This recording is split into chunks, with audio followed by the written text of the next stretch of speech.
Many preppers believe rural areas will be the safest place to ride out an SHTF scenario. Fewer people, more resources, and a self-sufficient lifestyle sounds ideal, right? But when the grid goes down for good, will the countryside really be a safe haven? Or a death trap? Today, we're breaking down the real rural SHTF experience. What will actually happen in the days, weeks, and months after total collapse? No sugarcoating, no survival fantasy, just the hard truth about what's coming. Welcome to Prepper's Paradigm, your channel dedicated to practical prepping and disaster preparedness. I use a computer-generated voice because my own is hard to understand due to an injury. This isn't like the movies. The Walking Dead makes isolated farms look easy to defend, but the truth is, without constant security, homesteads are an easy target. 1 second after shows a small town trying to hold together, but in real life, that unity might not last. We'll cover the immediate aftermath, the medium-term breakdown, and the long-term survival challenges you need to be ready for. Because if you think bugging out to a rural cabin is a foolproof plan, you might want to think again. When we talk about SHTF in this video, we're not talking about a short-term disaster like a hurricane or a temporary power outage. We're looking at a full-scale collapse. No power, no fuel deliveries, no law enforcement, and no functioning government. A true grid-down scenario where survival is entirely up to the individual or small groups. Many preppers assume that rural areas will fare better than cities and suburbs, and in some ways, that's true. There are fewer people, more land, and in some cases, better access to natural resources.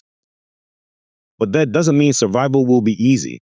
The same challenges that will make urban survival nearly impossible, lack of supplies, resource competition, and lawlessness, will also hit rural areas.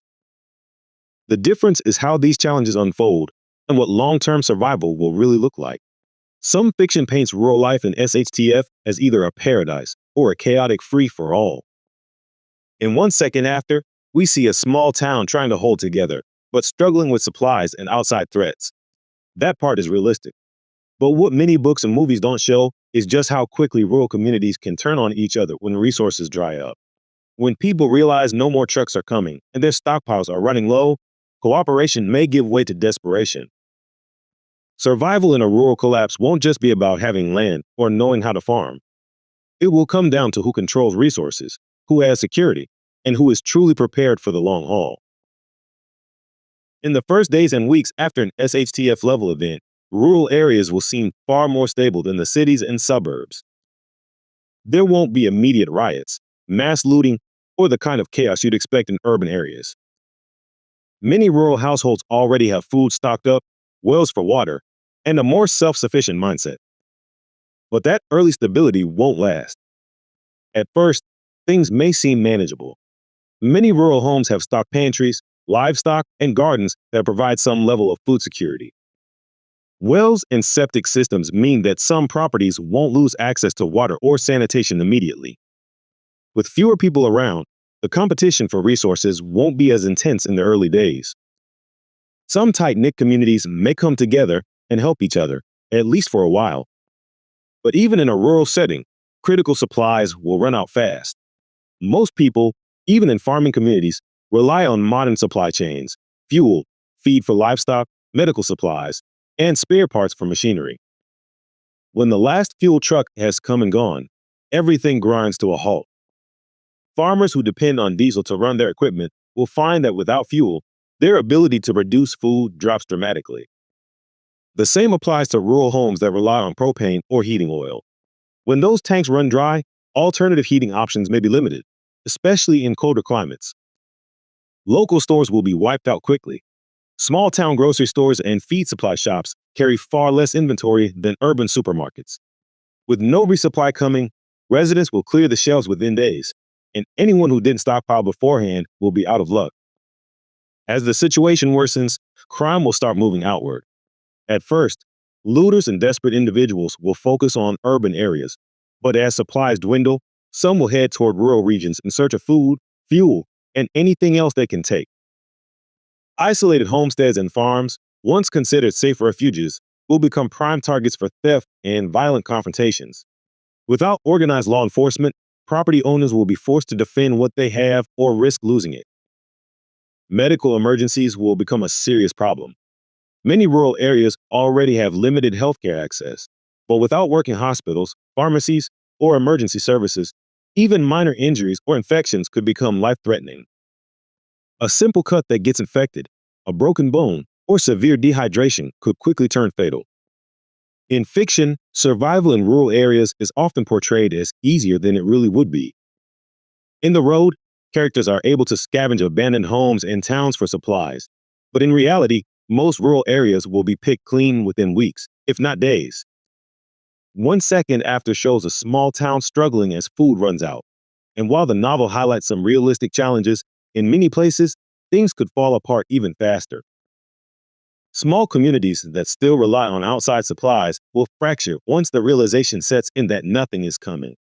The biggest threats in the first month won't be immediate violence, but the slow, creeping reality of resource shortages. Fuel dependency, lack of medical care, and the growing desperation of outsiders will turn rural survival into a far greater challenge than many expect. The early days might feel safe, but that illusion won't last long. By the second month of an SHTF collapse, the initial shock will have worn off, and survival will depend on long-term resources and resilience. Many people who were unprepared will have already run out of food, leading to desperate decisions. Those who thought they could hunt or forage their way through the crisis will find the reality far harsher than expected, unless they already have experience of this lifestyle. In some areas, rural communities will work together and establish a level of stability, but in others, tensions will rise as resources dwindle.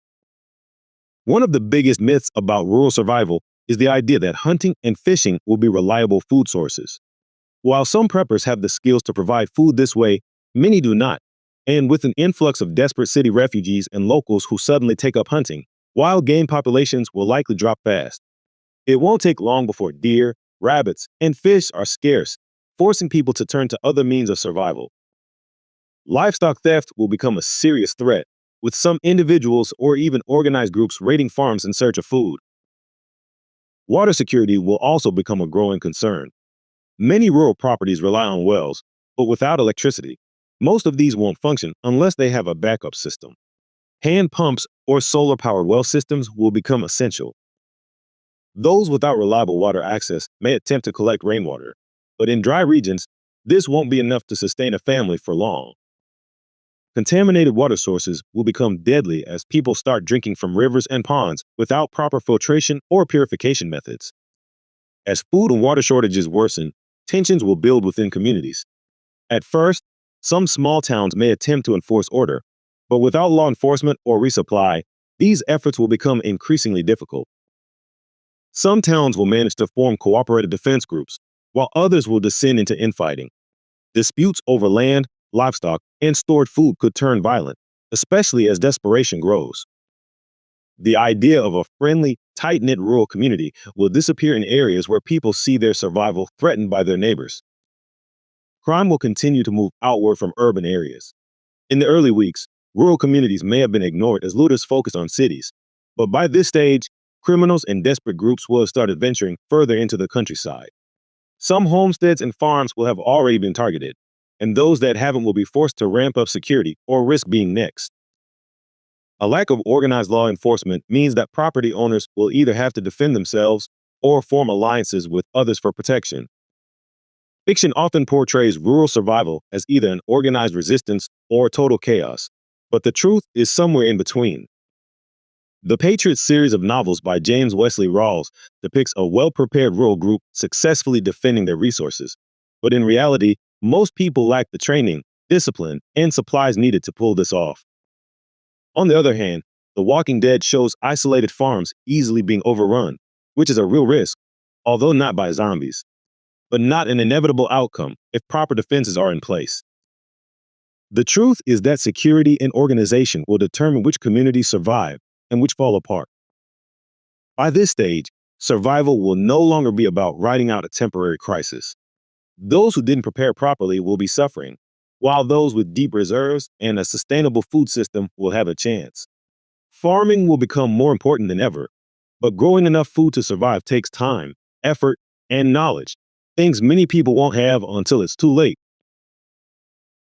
By the 1 year mark, rural areas will look completely different from how they did before the collapse. The unprepared will largely be gone, either dead, displaced, or absorbed into stronger groups.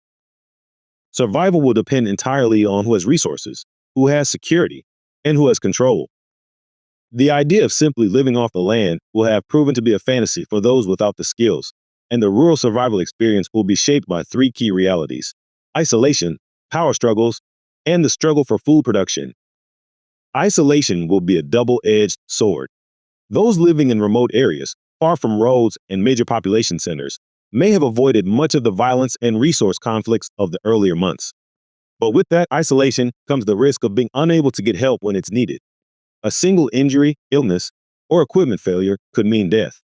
Communities that have managed to organize and work together will have a better chance of long-term survival, but true self-sufficiency will be difficult for those trying to go it alone. Power struggles will shape the future of many rural areas. In some places, small groups will band together and establish order, forming self-sustaining communities with shared labor, trade, and mutual defense. However, in others, a different reality may emerge, one where those with weapons and organization take control, imposing their rule over less prepared survivors. Lucifer's hammer portrays a post-collapse world where strong groups rise to power and enforce their control over resources. And in many ways, this is one of the more realistic depictions of long-term survival. Without functioning government or law enforcement, power will belong to those who can take and defend it. Food production will be the ultimate challenge. Anyone still relying on stored food at this point will be running dangerously low. Hunting and scavenging won't be enough. Only those who have successfully transitioned to farming, livestock, and food preservation will have a real shot at long-term survival. The problem is that large-scale farming requires tools, seeds, and knowledge that many won't have. Even experienced preppers may struggle with unpredictable weather, pests, and crop failures. Farming isn't instant. It takes time to grow food, and those who didn't start early will be facing hunger. Fiction often exaggerates the idea of warlords and roving gangs, but the truth is that power and resources will be controlled by those who organized early and secured their territory. Mad Max imagines a future where gas and vehicles define power, but in reality, the most valuable resources will be food, water, medicine, and security. Disease will also take a massive toll. With no modern sanitation or medical infrastructure, infections, malnutrition, and untreated injuries will kill more people than violence ever could. By this stage, rural life in SHTF will not be about waiting it out for things to go back to normal. This is the new normal. The preppers who focus only on bug-out bags and short-term supplies won't have made it. The ones who survive will be those who understood from the beginning that true preparedness means long-term sustainability. Surviving long-term in a rural SHTF scenario isn't just about having land. It's about having the right resources, the right skills, and the right mindset. The preppers who succeed won't be the ones who just stockpile food and ammo, but those who plan for self-sufficiency, security, and adaptability. The first priority is securing multiple food sources. Long-term survival depends on more than just stored food. Stockpiles will eventually run out, and hunting alone won't be reliable with increased competition and dwindling wildlife. A serious survival plan includes gardening, food preservation, and livestock management. Those who haven't already established a working food system before SHTF will struggle to get one going when it's too late. Farming isn't as simple as throwing seeds in the ground. It requires experience, preparation, and the ability to defend what you grow. Water security is just as important. Many rural homes rely on wells, but when the power goes out, so do electric well pumps. Having a hand pump, a solar-powered pump, or a gravity-fed system is essential. Rainwater collection and water filtration systems should also be in place. Those relying on streams or ponds need to plan for contamination risks, as more people will turn to these sources in desperation. Without reliable water access, survival becomes impossible. Security will determine who thrives and who gets overrun. The myth of the lone prepper surviving on a remote homestead falls apart when reality sets in. Isolated properties are prime targets for theft, raids, and desperate refugees looking for supplies. Defense isn't just about having guns. It's about deterrence, making a property look uninviting, maintaining strong perimeter security, and having a group for mutual defense will be the difference between staying safe and being overrun. A well-defended community is far more resilient than a lone household trying to go it alone. Community and alliances will matter. While preppers often prefer self-reliance, the truth is that survival becomes much harder alone. Small towns and neighborhoods that form strong, self-sufficient communities will have an advantage over those that remain fragmented. Knowing who you can trust before SHTF happens is critical. In a long-term collapse, trade networks may start to emerge, where food, medical supplies, and essential tools become valuable commodities. Having barterable skills, such as medical training, blacksmithing, mechanics, or food preservation, will be just as important as physical supplies. Medical preparedness cannot be ignored. In an SHTF scenario, hospitals and pharmacies won't be available, and minor injuries or infections could become deadly. Stockpiling medical supplies is important, but having the knowledge to use them matters more. Learning basic trauma care, wound management, and natural medicine will be life-saving skills when no doctor is coming. Rural preppers who focus only on bugging out or short-term stockpiles are making a dangerous mistake. True survival means building a sustainable life before SHTF happens. Those who prepare their land, their food systems, their security, and their networks now will have the best chance of making it through when society collapses for good. SHTF in rural areas won't be the easy survival scenario that many preppers imagine. In the first days, things might seem calm compared to the chaos of the cities, but as resources dry up, security breaks down, and desperation sets in, the real challenges will begin. Rural survival isn't just about escaping the cities. It's about being able to sustain yourself long-term in a world where supplies don't get restocked, fuel doesn't get delivered, and there's no one coming to help. The reality is that only those who prepare beyond stockpiles will have a real chance. Stored food is important, but it won't last forever. Fuel runs out, and hunting won't be enough. Preppers who establish reliable food production, water security, and strong defense measures will be the ones who make it. Just having land isn't a survival plan. Knowing how to work it, protect it, and sustain life on it is what matters. This isn't like in the movies. The Walking Dead might show isolated farms as defensible strongholds, but without constant security, they're easy targets. 1 second after is closer to reality, showing how small towns struggle with food shortages, medical crises, and outside threats.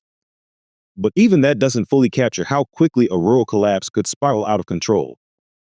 The strongest communities will be the ones that plan ahead, organize, and secure their resources before SHTF happens.